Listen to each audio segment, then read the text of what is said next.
Ağırmalar Market'ten herkese günaydın. Kapılarımızı açtık. Ya Allah Bismillah dedik. Adana'dan herkese selamlar. Her türlü fatura ödeme noktası. Çocukların en sevdiği uçurtma.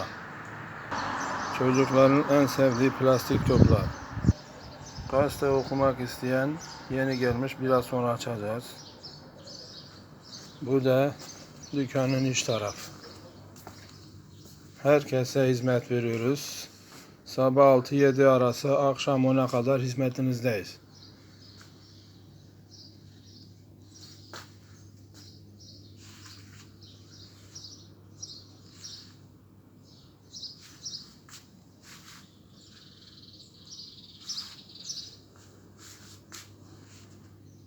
Herkesi bekliyoruz. Herkese selam söylüyoruz. Hayırlı günleriniz olsun.